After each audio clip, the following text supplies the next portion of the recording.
Muy buenas tardes, apreciables radioescuchas y cibernautas. Bienvenidos al programa de radio Carta Magna, que se transmite desde www.iqueradio.wix.com/radio en las instalaciones del partido político Movimiento Ciudadano, sitio en General Antonio de León número 2, Colonia San Miguel, Chapultepec, Delegación Miguel Hidalgo, en esta Ciudad de México, Distrito Federal, afuera del metro Juanacatlán. Su servidor, el doctor en Derecho Julio César Palacios Escobar, en los controles, el ingeniero Eduardo Vázquez, y como parte del equipo de Carta Magna, la licenciada Sara Ayala y el licenciado Rodolfo Indalecio Albarrán Gutiérrez, con el propósito de divulgar la epistemología jurídica, es decir, el conocimiento del derecho en todos sus aspectos, desde el punto de vista del positivismo jurídico, que observa la norma jurídica de su validez en su creación, la sociología jurídica, que nos permite discutir todos los ámbitos que rodean a la norma jurídica, su aspecto social, económico, político, cultural, filosófico, ético, moral. Pretendemos arribar a la argumentación jurídica, donde nos permita, con todos los elementos académicos, exponer una opinión crítica para resolver una problemática jurídica. El día de hoy presentamos un tema de actualidad, siendo este el procedimiento abreviado en el nuevo sistema acusatorio.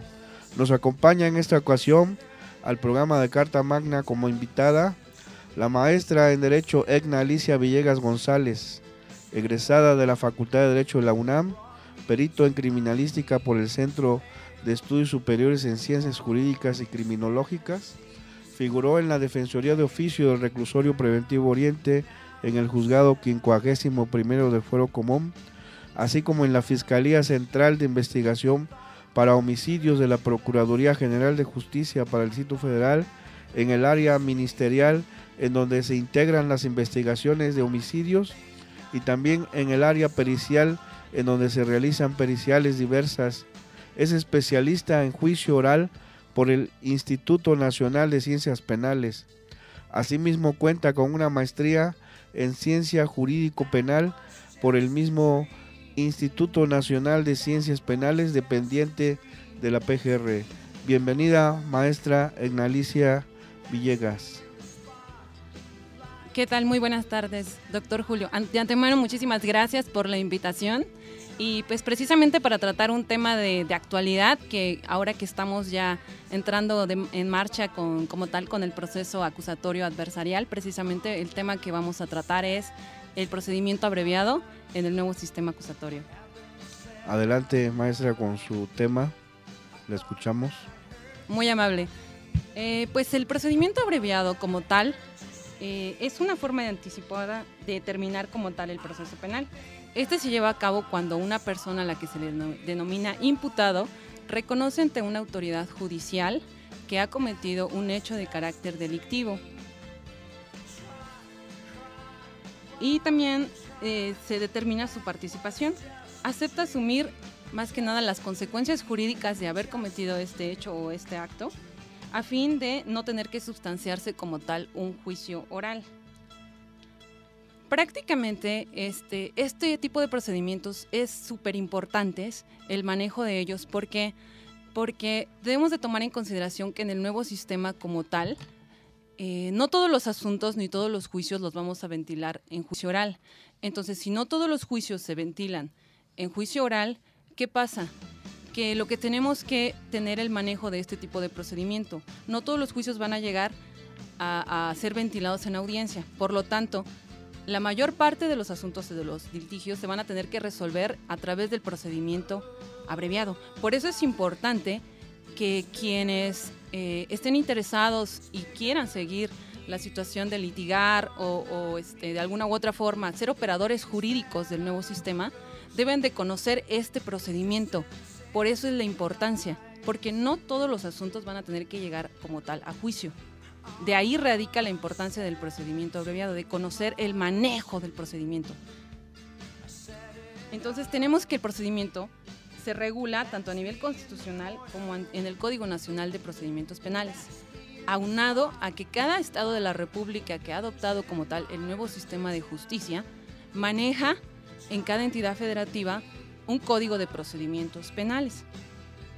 Así tenemos que el fundamento a nivel constitucional del procedimiento abreviado nosotros lo encontramos en el artículo 20 constitucional, apartado A, fracción séptima, que señala: una vez iniciado el proceso penal, siempre y cuando no exista oposición del inculpado, se podrá decretar su terminación anticipada en los supuestos y bajo las modalidades que determine la ley.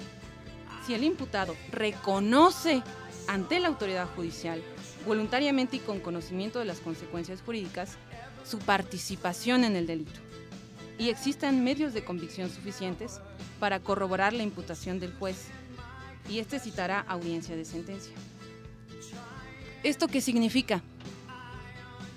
Que el imputado debe de reconocer precisamente ante quién, ante el juez. En este caso, como se trata del nuevo sistema acusatorio adversarial, es el juez de control ante quien tiene que reconocer la situación de que efectivamente cometió el delito. Y debe de estar consciente de que al reconocer este hecho delictuoso le va a acarrear ciertas consecuencias jurídicas, siendo una de ellas precisamente la pena, la imposición de la pena. Pero entonces nos preguntaríamos, bueno, si en determinado momento se acoge a un procedimiento abreviado, entonces, ¿qué implicación tiene en cuanto a la pena? Si se va a adoptar, si la persona se va a adoptar a apegar a este procedimiento. El beneficio como tal es que va a haber una reducción de la penalidad como tal en cuanto al procedimiento, que ya esto ya lo veremos un poquito más adelante.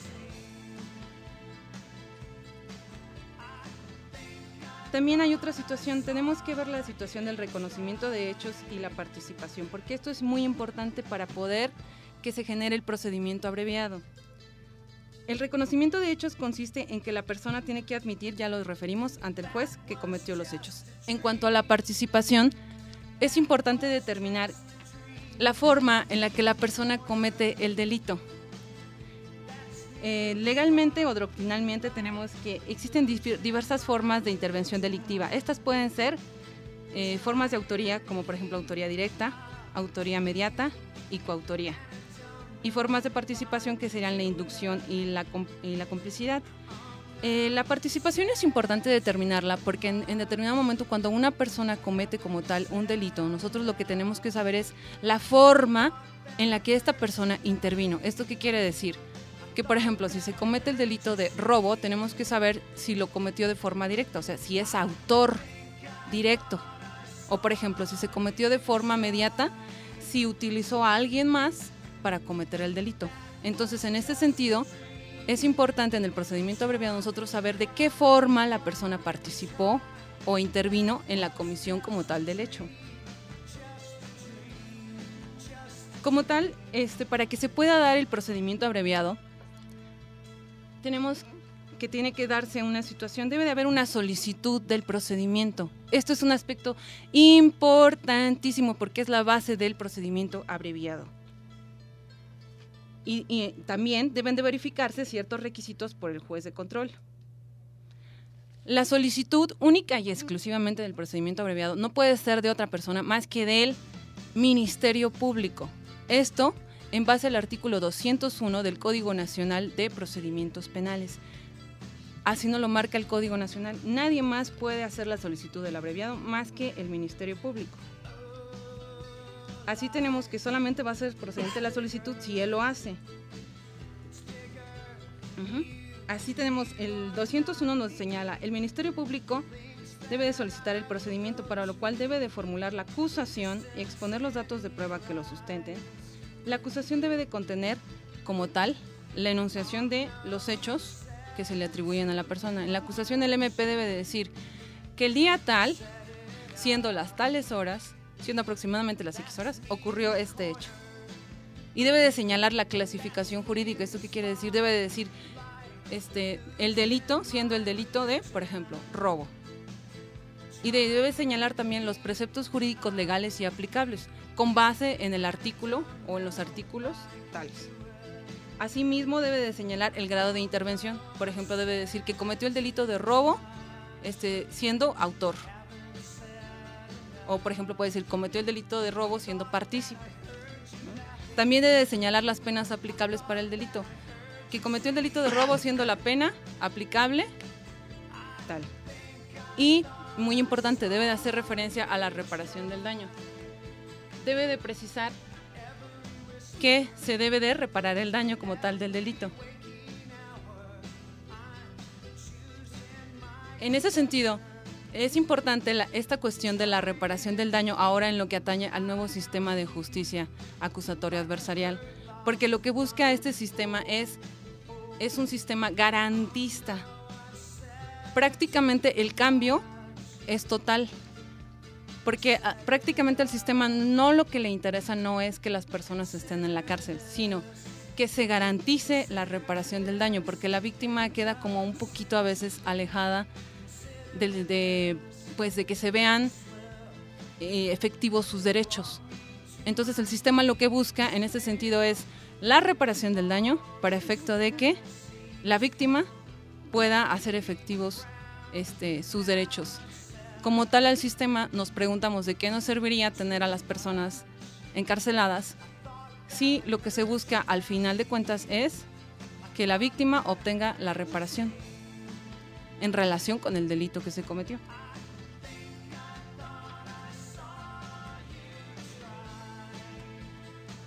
También otro aspecto o presupuesto que tenemos que ver que se debe de cumplir, o sea, el único que lo puede pedir, ya lo mencionamos, es el MP. No hay más conforme a nuestro Código Nacional de Procedimientos Penales. No hay nadie más. Él tiene la facultad exclusiva. Pero hay otro aspecto tocante que también tenemos que ver, que nos marca también el Código Nacional de Procedimientos Penales en atención a la fracción segunda. Y esto es que la víctima o ofendido no presente oposición. En este sentido, solo será vinculante para el juez la oposición que se encuentre fundada. ¿Esto qué quiere decir? Que no es suficiente con que el MP haga la solicitud. Apreciables radioescuchas, vamos a un corte y regresamos con la maestra Egnalicia Villegas González. Amigos, regresamos al programa Carta Magna en IQ Radio. Escuchamos a la maestra Egnalicia Villegas González con la exposición del tema de procedimiento abreviado en el nuevo sistema acusatorio. Adelante, maestra. Muy amable, doctor. Sí, para continuar señalábamos que otro de los requisitos es que la víctima o ofendido no presente una oposición fundada respecto del procedimiento abreviado, ya que solo será vinculante para el juez la oposición que se encuentre vinculada. Esto quiere decir que no porque la víctima diga, yo no estoy de acuerdo en que a esta persona se le dé un procedimiento abreviado, entonces ya el juez va a tomar en consideración esta situación y va a ser vinculante. No estrictamente es necesario, debe de estar fundada como tal. Otro requisito que debe de verificar el juez en audiencia es que el imputado reconozca debidamente estar informado de su derecho a un juicio oral y de los alcances como tal del procedimiento abreviado. Esto quiere decir que sabe que tenía derecho a un juicio oral, pero que se va a llevar un procedimiento abreviado. Su abogado, en este caso, ya sea que sea defensor o particular, o sea un defensor de oficio, le debe de explicar en qué consiste el procedimiento abreviado, qué beneficios va a tener en cuanto a la reducción de la penalidad. También le debe de explicar qué consecuencias jurídicas va a tener en relación con ello, para que él así esté en la situación de tomar la decisión de decir sí quiero y sí estoy en la disposición de someterme a un procedimiento abreviado. Así entonces el imputado debe de renunciar expresamente en el juicio a que no se le lleve como tal el juicio oral, debe de estar de acuerdo en que se consienta la aplicación del procedimiento abreviado, debe de aceptar ser sentenciado en base a los medios de convicción que exponga el Ministerio Público al formular la acusación. Como tal, el procedimiento abreviado en el nuevo sistema se tiene que ventilar en audiencia. Entonces, el procedimiento lo vamos a substanciar de la siguiente forma. Va a haber una situación en la que se van a individualizar las partes inicialmente. Esto quiere decir que el juez va a decretar abierta la audiencia. Y entonces el Ministerio Público, que es el que va a empezar la audiencia, va a proceder a identificarse. Sea agente del Ministerio Público, un número de cédula profesional tal, ¿sí?, en mi carácter de Ministerio Público. Igual de la misma manera el defensor va a proceder a identificarse, va a proceder a identificarse también el imputado y al final la víctima. Una vez que ya se individualizaron las partes y que ya señalaron quiénes son y que ya los conocemos como tal, entonces el juez va a declarar abierta ya como tal, va a continuar la audiencia y le va a preguntar al imputado que si desea someterse al procedimiento abreviado, que si su abogado le informó de cuáles son las circunstancias que atañen como tal al procedimiento, que si se declara responsable del delito que se le imputa, que si sabe las consecuencias jurídicas del procedimiento. Una vez que ya el juez se cercioró que efectivamente el imputado sabe todo esto, entonces le dará el uso de la voz a la víctima para que la víctima, entonces sí, manifieste su oposición fundada. La víctima puede hacer valer estas pretensiones. Si la víctima no presenta oposición, si el juez le dice, ¿usted está de acuerdo con que se lleve el procedimiento abreviado? Y la víctima dice, no tengo ningún problema, se continúa el procedimiento. Si no está de acuerdo la víctima, eso se somete a debate. Y entonces tiene que exponer fundadamente por qué no está de acuerdo en que se lleve el procedimiento. Pero si no hay mayor objeción, que la víctima diga no tengo mayor inconveniente en que se siga el procedimiento abreviado, pues entonces el juez ya en determinado momento pasa directamente a dictar sentencia y entonces determina que la persona es responsable del delito. Es un decir, por ejemplo, si fuera en el caso hipotético, un robo. ¿Sí? Lo considera responsable del delito tal y en ese acto, en audiencia pública, el juez tiene que explicar el sentido de su sentencia. Ese sería como tal el procedimiento abreviado. Ahora, hay un aspecto muy importantísimo que tenemos que ver, que es que en el Código Nacional de Procedimientos Penales nada más se hace tocante a la situación de que el único que puede solicitar el abreviado es el Ministerio Público. En cambio, si nosotros vemos una situación de derecho comparado en relación con las mismas entidades federativas, lo que podemos observar es que en otros estados de la República, por ejemplo, en el estado de Guanajuato, hay una situación de que no estrictamente el MP tiene esa facultad discrecional de decir única y exclusivamente yo puedo solicitar el abreviado. Ahí lo puede peticionar también el imputado. En este sentido, es muy importante, por ejemplo, ver esta perspectiva del Código de Procedimientos Penales de Guanajuato. ¿Por qué? Porque no nada más va a recaer la facultad en el Ministerio Público. Porque si nos quedamos nada más en esta situación de que el Ministerio Público sea el único que pueda hacer la solicitud, pues entonces queda la situación de que entonces los abogados particulares o los defensores de oficio vamos a tener que vernos en la necesidad en el nuevo sistema de tratar de buscar una negociación con el MP para decirle, oye, ¿sabes qué? Yo quiero que esta persona tenga derecho a llevar un procedimiento abreviado. Y entonces el hecho de que en otras entidades federativas se tome en consideración que el imputado pueda hacer también la solicitud del abreviado, implica un avance, porque en este caso él mismo está en una situación de cooperar con el sistema de administración de justicia. Dice, yo quiero someterme a este tipo de procedimiento porque, bueno, pues a mí no me conviene, mejor ya que en determinado momento consideren y opten porque soy responsable de este delito, ya me evito la situación de llevar todo este asunto a juicio y aunado a ello me veo beneficiado porque obtengo una reducción de la penalidad.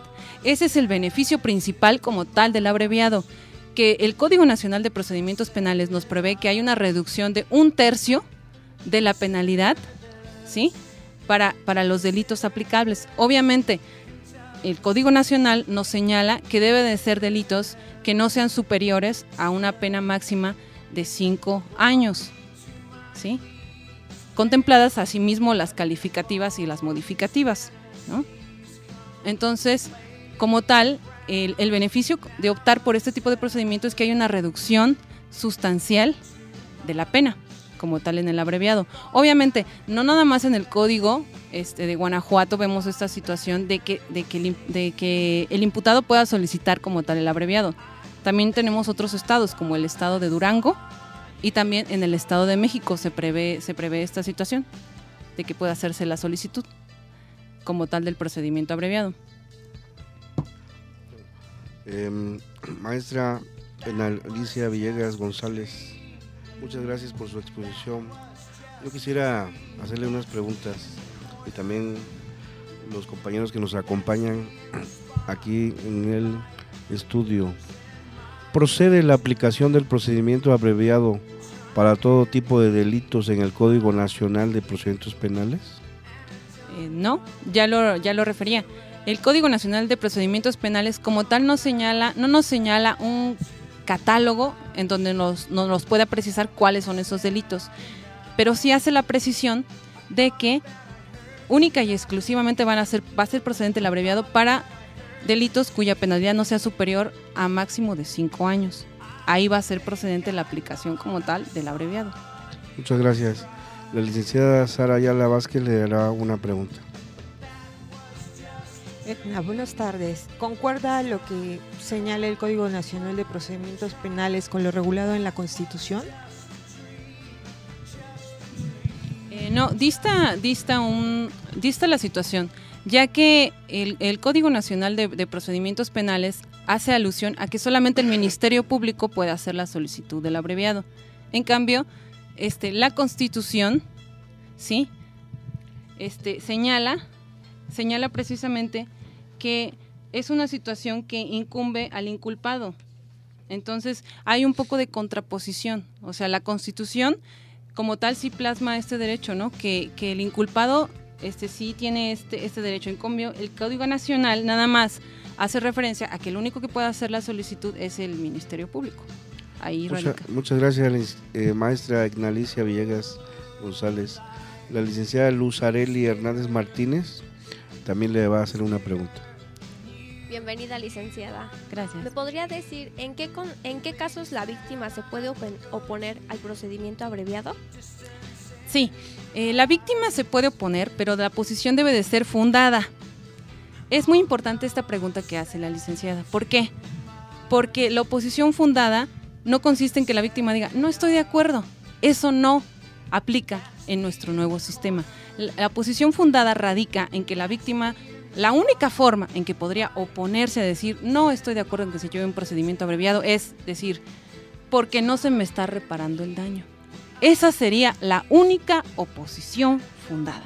Que la víctima diga, no se me está reparando el daño. Muchas gracias, maestra Ignalicia Villegas González. El licenciado Rubén Eric del Castillo Pérez también le va a hacer una pregunta. Gracias, doctor. Licenciada Villegas, mi pregunta va en relación al artículo 206 del Código Nacional de Procedimientos Penales, en el cual nos dice que no podrá imponerse una pena distinta o de mayor alcance a la que fue solicitada por el Ministerio Público. Sin embargo, el Ministerio Público puede, para la sentencia, hacer las veces de juez y fijar el criterio para dictar la pena licenciado Villegas.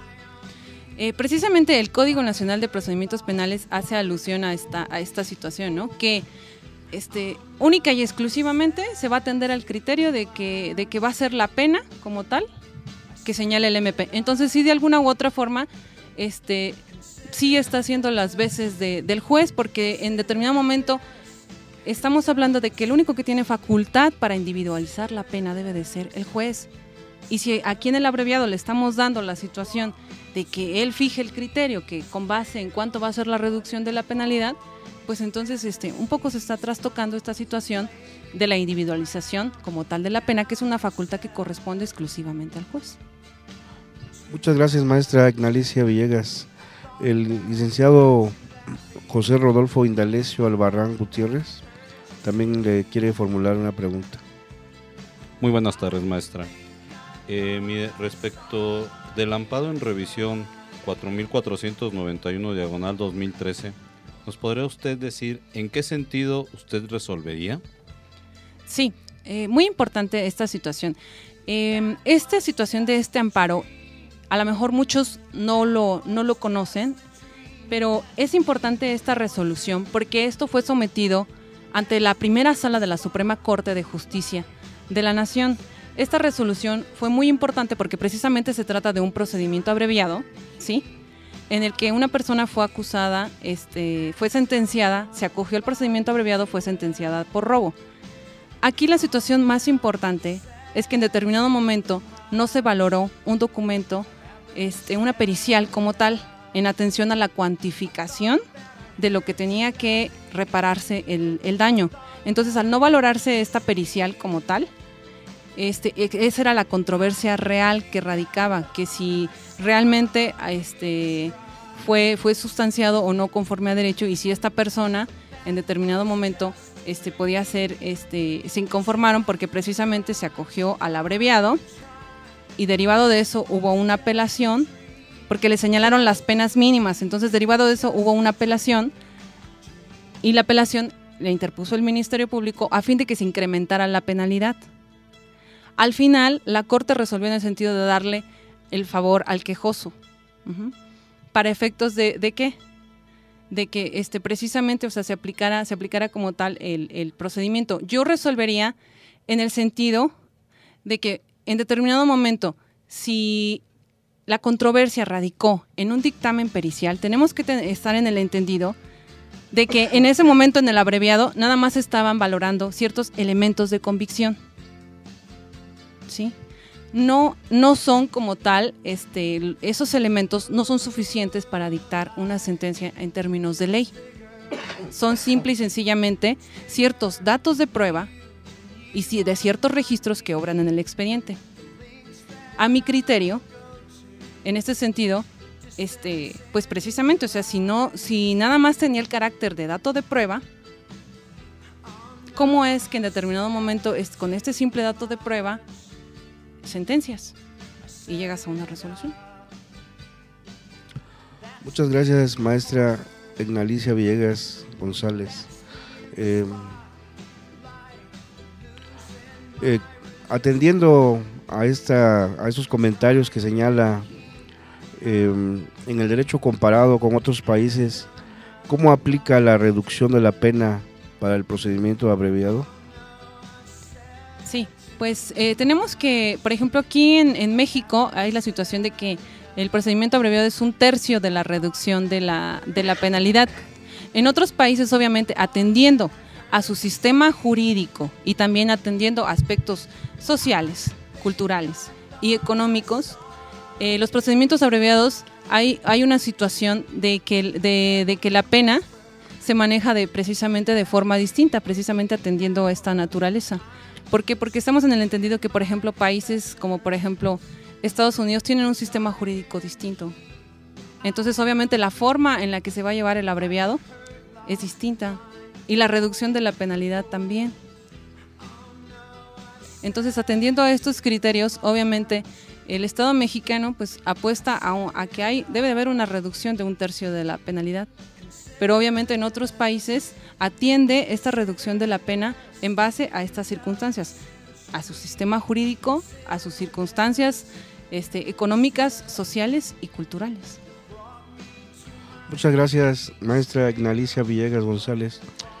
Apreciables amigos, vamos a un corte y regresamos en un momento, continuando con la exposición de la maestra Ignalicia Villegas González. Amigos, regresamos al programa Carta Magna en IQ Radio. Continuamos con la exposición de la maestra Ignalicia Villegas González y la licenciada Sara Ayala Vázquez le formulará una pregunta. Licenciada Edna, a su consideración, ¿cómo debería de regularse el procedimiento abreviado en el Código Nacional de Procedimientos Penales? La regulación en el Código Nacional de Procedimientos Penales debería de ser en el sentido de que no solamente el Ministerio Público pudiera hacer la solicitud del abreviado, sino que también el imputado. En ese sentido debería de ser la... Muchas gracias, maestra Ignalicia. La licenciada Luzarelli también le formulará una pregunta. Claro que sí. En el caso de coimputados, ¿qué aplica en el procedimiento abreviado? Este aspecto es muy importante en relación con los coimputados. Esto quiere decir que hay varias personas implicadas en un mismo proceso penal. Para la cuestión del procedimiento abreviado, estamos en el entendido de que si, por ejemplo, varias personas están implicadas en un delito, bueno, en este caso en un hecho delictivo, lo que va a aplicar es de que se da la problemática de que, por ejemplo, uno de ellos puede acogerse al abreviado y a lo mejor los otros 2, 3 o 4 no. Entonces, aquí se da precisamente la situación de que, bueno, ¿qué va a suceder si yo me acogí al abreviado y los otros 2 o 3 no? Entonces, va a ser tomado en consideración lo que yo estoy refiriendo para las otras, en este caso, para los otros coimputados, esa es precisamente la situación que aquí hay que dilucidar en relación con los coimputados. Que de antemano el mismo Código Nacional de Procedimientos Penales señala que no puede ser utilizado para, en este caso, para otros efectos, en este caso para perjudicar, que precisamente esa sería la situación. Muchas gracias, maestra Ignalicia. El licenciado Rubén Eri del Castillo también quiere formularle una pregunta. Gracias, mi estimado doctor. Maestra Villegas, ¿qué sucedería en el caso de que cuando el juez de control rechaza la solicitud del procedimiento abreviado al considerar que no se cumplieron los requisitos de ley?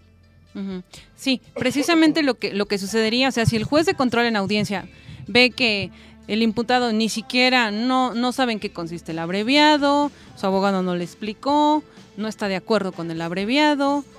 Si pasan este tipo de situaciones en audiencia, ¿qué sucede? El juez va a rechazar el abreviado y entonces lo que va a suceder es que se va a seguir y se va a continuar con la etapa intermedia. Esto quiere decir, se va a continuar con a lo que sigue, al juicio oral. Eso es lo que sucedería. Muchas gracias, maestra Ignalicia Villegas González. El licenciado Rodolfo Indalecio Albarrán Gutiérrez también le quiere formular una pregunta. Muchas gracias, doctor. Maestra Ignalicia, quisiera saber si en el ámbito de la administración de la justicia, ¿qué beneficios proporciona el procedimiento abreviado a todos los intervenientes el nuevo sistema acusatorio? Sí, como tal, el procedimiento abreviado sí beneficia a todos los intervenientes que son los operadores del sistema de justicia. Por ejemplo, al imputado, ¿en qué le beneficia? En cuanto a la reducción de la pena. Al Ministerio Público, ¿en qué le beneficia en determinado momento que cierto hecho delictivo se lleve en procedimiento abreviado? ¿Le beneficia en qué? Pues en que en determinado momento ya nada más va a realizar la formulación de la acusación, el auto de vinculación, y ya con esos elementos, él ya va a determinar que corresponde cierta penalidad. Le beneficia a él porque en determinado momento, si ya todo se resuelve en el abreviado, ya no hay mayor situación de que tenga que ventilarlo al juicio, ya no hay mayor situación de que se tenga que recabar mayores elementos probatorios, ya no hay, o sea, de alguna u otra forma, el beneficio es de que precisamente por economía procesal se llevan más prácticos los asuntos y se resuelven de mejor manera. Muchas gracias, maestra Ignalicia. ¿El procedimiento abreviado se le conoce de otra manera? Pues en la mayoría de las legislaciones, tanto en el Código Nacional como en los de los estados de la República, se le designa de esta forma, procedimiento abreviado. Sin embargo, por ejemplo, tenemos que en otros países se le conoce como simplificado o recibe algunos otros nombres.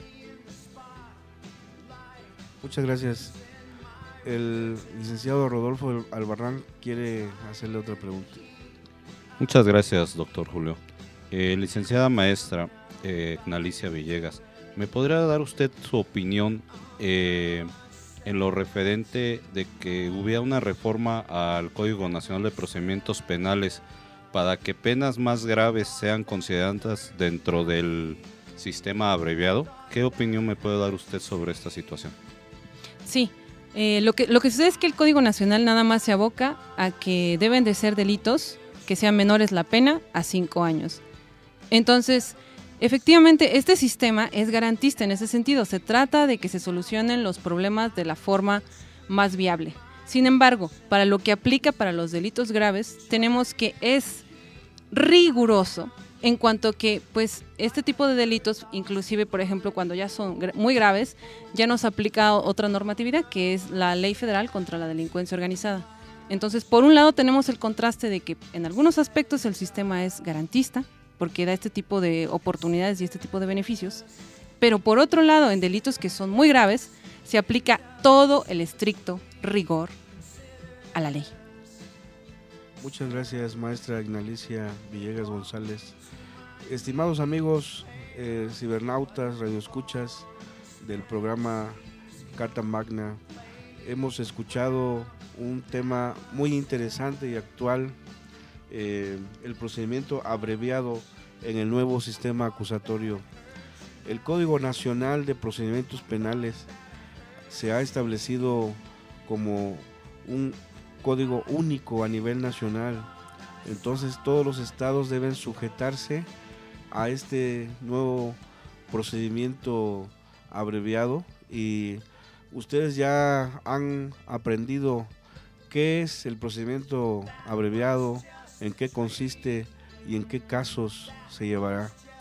Hemos escuchado de la exposición de la maestra Ignalicia Villegas González, un tema interesante y que les va a ser de gran utilidad. Recuerden todos los elementos necesarios. Si tienen más comentarios o más deseos de conocer el tema, búsquenos en www.iqueradio.com para que nosotros le podamos dar mayor información, o asistan aquí a las instalaciones de Iker Radio, ubicado en General Antonio de León número 2, Colonia San Miguel Chapultepec, Delegación Miguel Hidalgo, en esa Ciudad de México, Distrito Federal, afuera del Metro Juanacatlán, y con mucho gusto les proporcionaremos toda la información de la exposición de la maestra Ignalicia Villegas González y la bibliografía correspondiente que se utilizó para su exposición. Muchísimas gracias y los esperamos el próximo martes a las 3 de la tarde en la transmisión del programa Carta Magna. Muchas gracias a todos los asistentes que nos acompañan y los que participaron en este programa.